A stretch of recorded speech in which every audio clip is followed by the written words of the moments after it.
Hi guys, it's me again. Let us continue our discussion.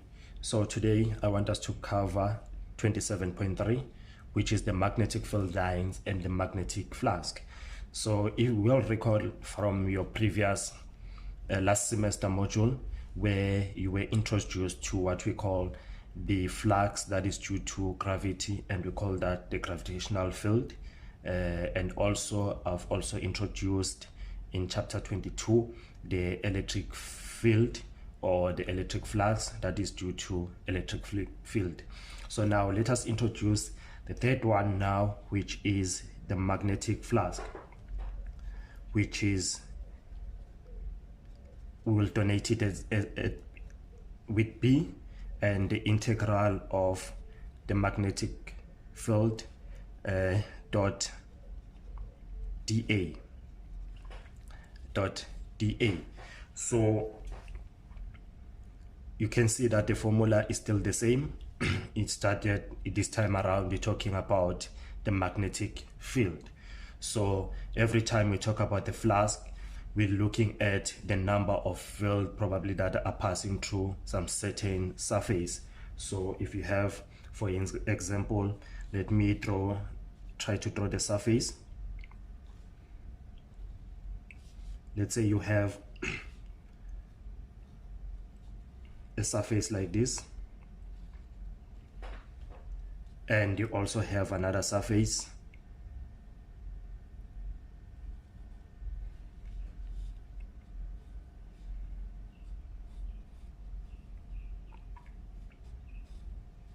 my drawing is terrible, and you have the third one.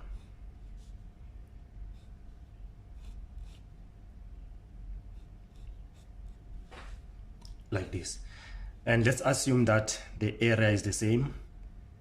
All of them, they have the same area. Yes, my drawing is terrible, that's why you see that they are not the same. But let's assume that they are the same, and you pass through any electric or any field, can be magnetic, electric field, or gravitational field, but let's say it's a magnetic field.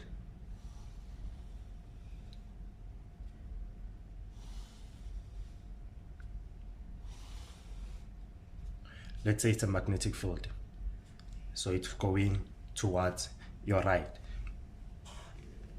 and I pick any segment, just a small segment here. Just assume that this one is standing like this. So the segment dA, a small segment dA, and you are sitting here counting the number of field that are passing through this surface. So for this to be true, magnetic field B is equals to the integral of B dot dA, and this can be written as simple B dot dA, and that is because if you look at this, the direction of dA is in that direction with the same direction as the field. So if they're in the same direction, therefore we can just simply write it like this. But you see that the field is uniform throughout here, therefore it won't change, therefore it's a constant. We can just take it out, then you have the integral of dA. If you take small segment, you add them together, then you can simplify this to say B times A. If you take the segment, a small segment, and you add them together, it will give you the magnetic field, which is equals to BA. And this is only true or valid if dA is in the same direction as the magnetic field. So if you look at this, the second one, you take a small segment, it's very small, and you will see that it's at some angle, or it's facing this direction, and the magnetic field is in this direction. This is your B, and this is your dA in this direction. Therefore, you will have your I, your flux B, which will be equals to B times A at some cosine theta. And if you look at this one, the third one, let me use black now. The third one, dA, is like it is pointing upward. So if it's pointing upward, therefore there is no magnetic field that is passing through the surface. There's no magnetic field that is passing through the surface.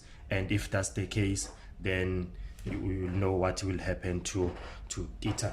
And we have mentioned that in chapter 22, in order to have an electric field, we just have to make it sure that an electric field is passing through the surface. In order to have a flux, the electric field must pass through the surface. Similar principle that is applying here. In order to have a magnetic field, you need to have a magnetic field that is passing through the surface. So if you look at this formula now, we can determine the SI unit for this one, and the SI unit for this one is said, remember, B times A is equals to, what is B? B, we said it's Tesla, so Tesla multiplied by an area squared, which is m squared, and that is also can be written as what we call the Weber, and it's normally denoted as WB, but you can leave it at this date, it's fine, or you can alternatively use this one, it's also fine.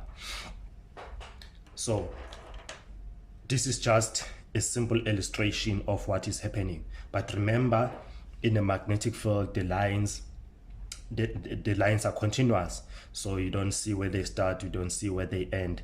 Not the same as in the electric field, where you know that they are from the positive charge to a negative charge. So we can consider what we call the closed loop. So in a closed loop, let us try to see the closed loop. So you have, imagine it's a cup that is closed in and out, a closed loop. And in a closed loop, you just pick the DAs, or those small segment that you will monitor, just to check how many electric field lines that are going in or going out. So let's say I have this small dA, and they are always radially outward. So this is dA. Let's take a couple of one. So you have this one, you also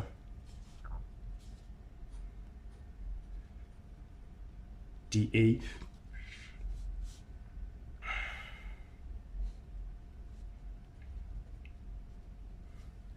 so you can have as many as you want.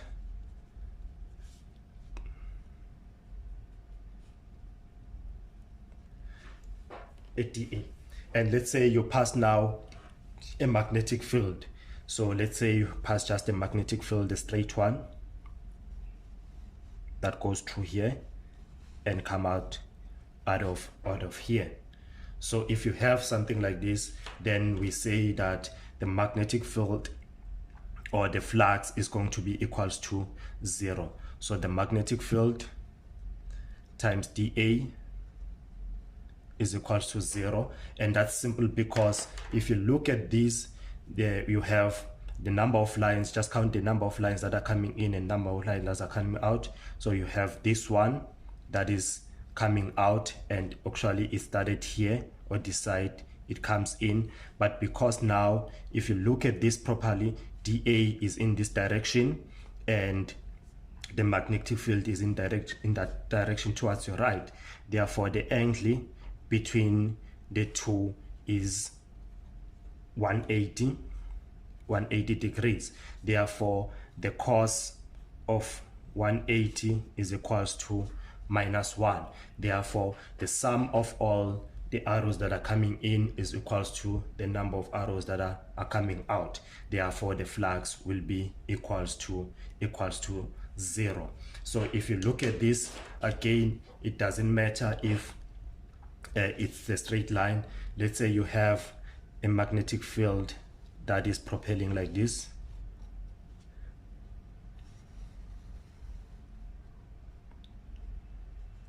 So if you count the number of lines again, so you have one line that is coming in here, but of course you will have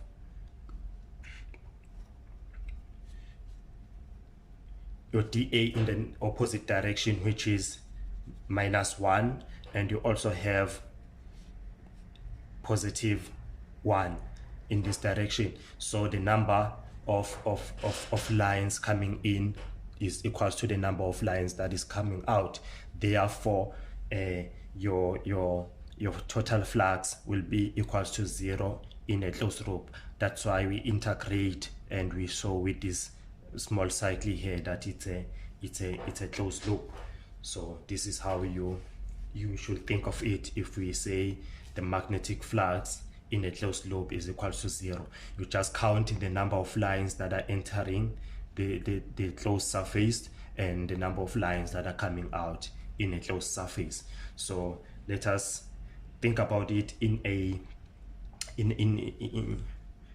magnet. Let's say you have this magnet with North Pole and South Pole, and of course you have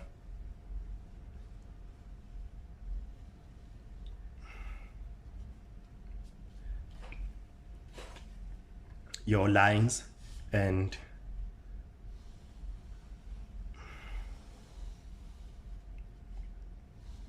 let us draw few for simplicity, and you also have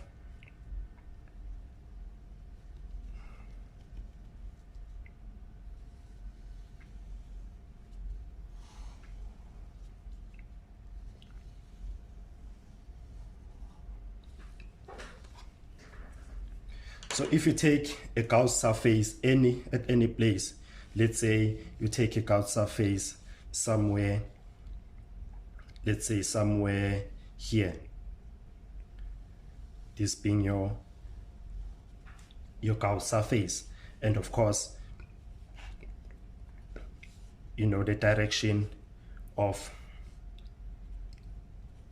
the lines is from north to south, So you take the Gauss surface and you count the number of lines that are coming into the Gauss surface and the number of lines that are going out of the surface. So if you count here, this one is coming in, this is 1, this is 2, this one is coming in, this is 1, 2, so in total there are 4. And if you see the coming out, this one is coming out here, it's coming out here, it's also coming out here and out here. So the total it's 4 against 4. In is coming in, 4 is coming in, and 4 is coming out. Therefore this is going to be equals to 0, which is the magnetic field in the surface area A.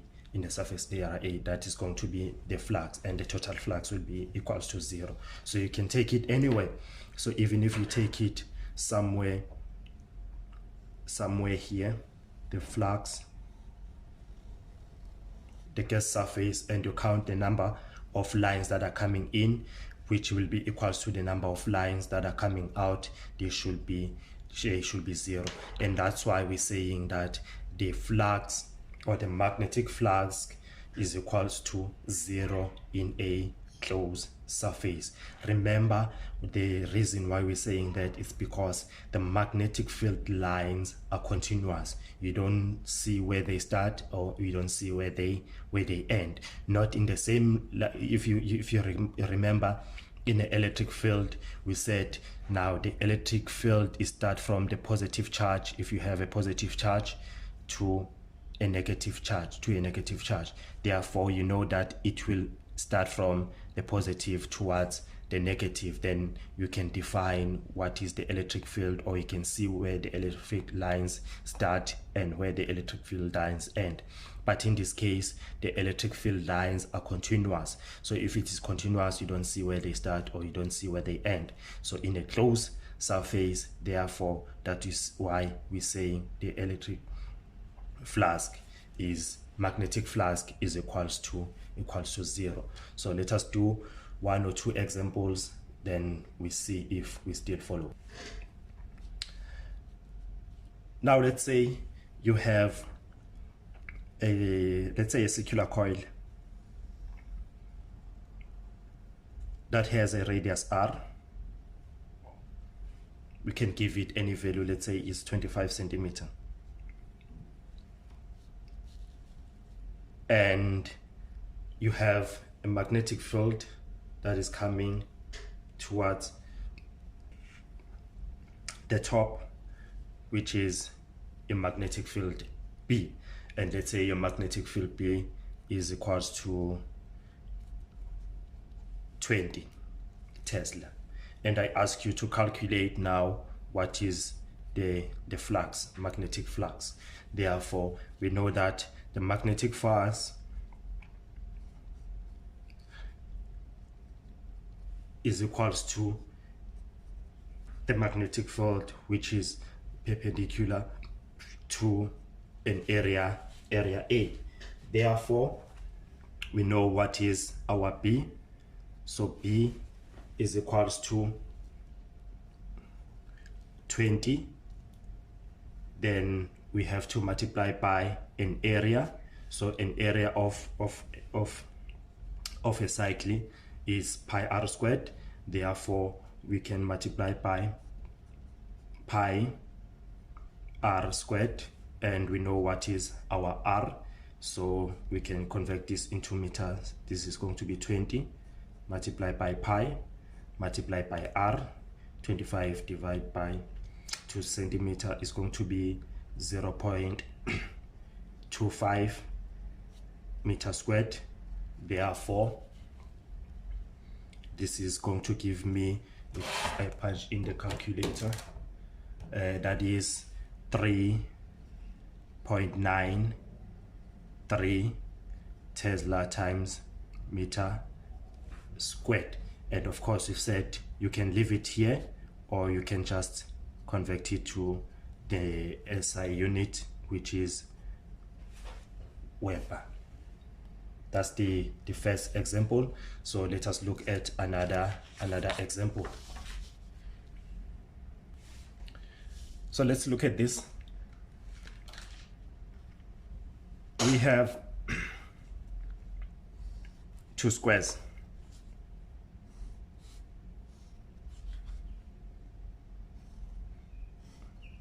Both of them, they are same area, and you have a normal line.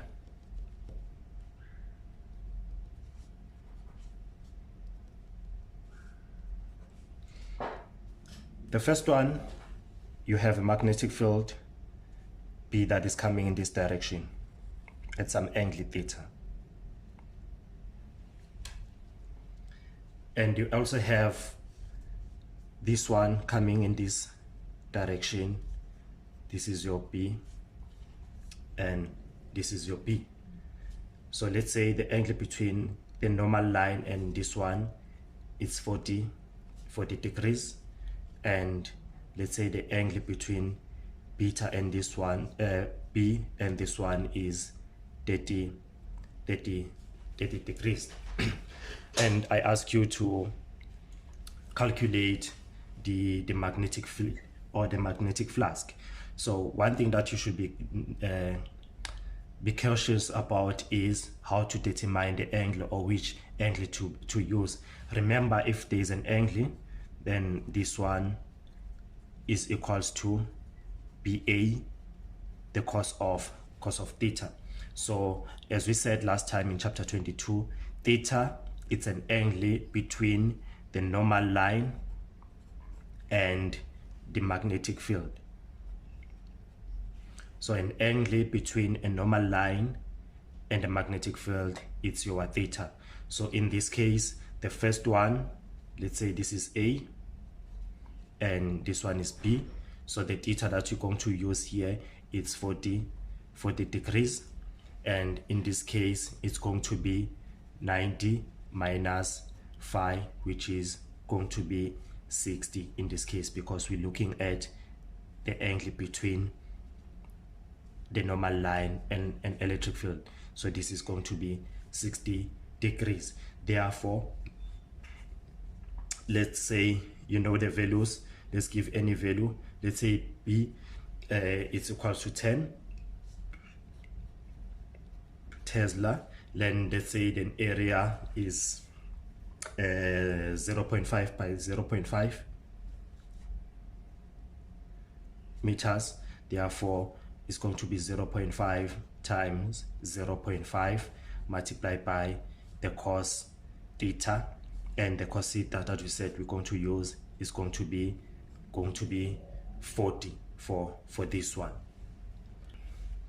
So if we punch in this in the calculator, and it's giving me 0.766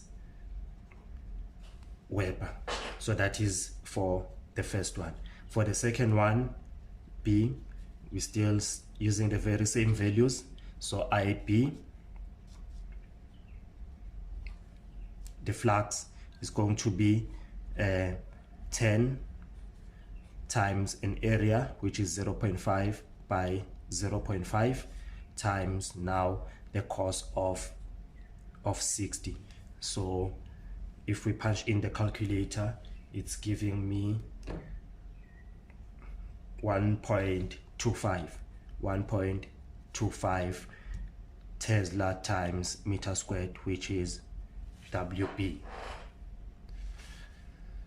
So that's how we attack such a problem. So in this case, you need to be mindful of the theta that you're going to use. In this case, making sure that theta is an angle between the two, the normal line and the field, and that is your theta. So this is how we attack it. Thank you.